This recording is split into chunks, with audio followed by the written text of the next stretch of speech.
बहुत बहुत स्वागत करता हूं और मंच पे उपस्थित माननीय वाइस चेयरमैन साहब, माननीय सारे मेंबरान,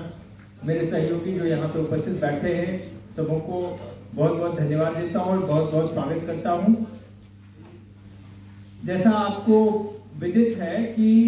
अगले साल का बजट एनडीएमसी ने अपनी काउंसिल में आज पास किया है और ये इसलिए भी ध्यान में रख के पास किया गया कि अभी आने वाला चुनाव है जिसमें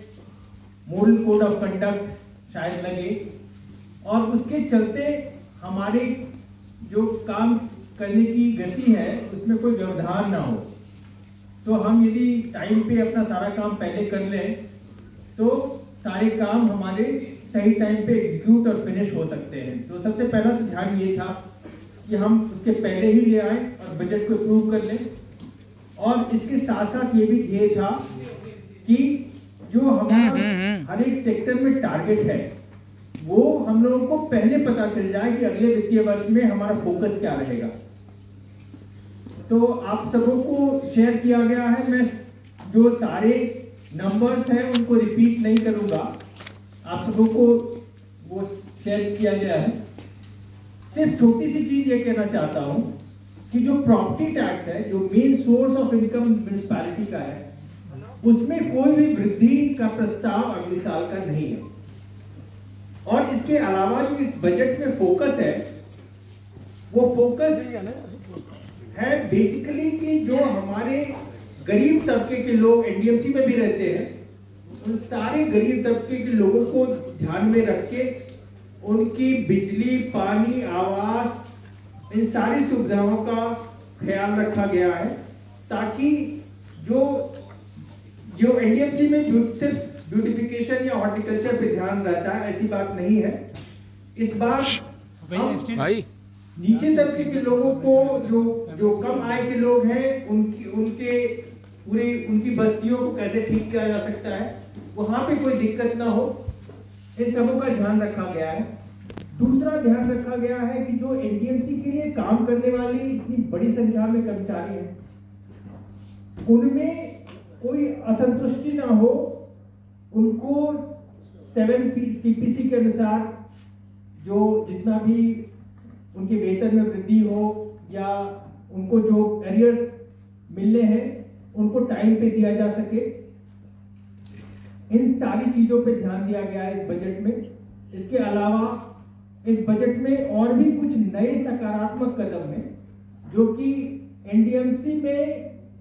जितना खर्च करते हैं उसमें कैसे कमी ला सके और हमको और ज्यादा एफिशिएंट कैसे बना सके, उस पर ध्यान दिया गया है। हमारे साथ अभी हमारे सहयोगी आपको संबोधित करेंगे और सबसे अच्छी चीज ये है कि इस बजट में ही माननीय वाइस चेयरमैन साहब आपको डिटेल में बताएंगे, इसे प्रस्तावित किया गया है कि एनडीएमसी में के जो रोड है, फर्नीचर, स्ट्रीट फर्नीचर्स हैं, इन सारे जो हमारे पार्क्स हैं, इन सबों को कैसे अपग्रेड कर सकते हैं, जो पानी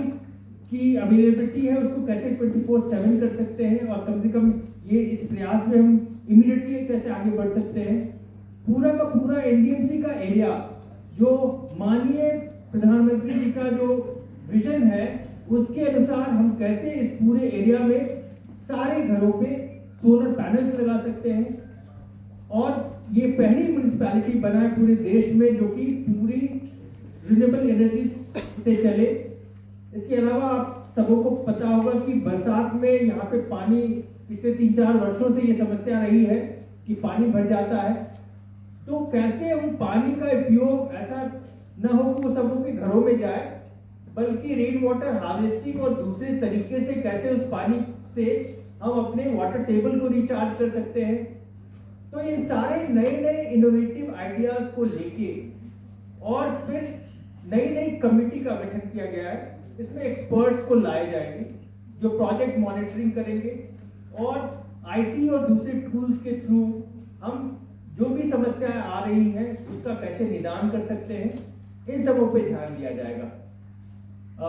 मैं अपने सहयोगियों से निवेदन करूंगा कि वो भी आपको संबोधित करें और उसके बाद हम कुछ प्रश्न शायद ले सकते हैं। आपके यदि कुछ प्रश्न होंगे उसका हम उत्तर देंगे। धन्यवाद।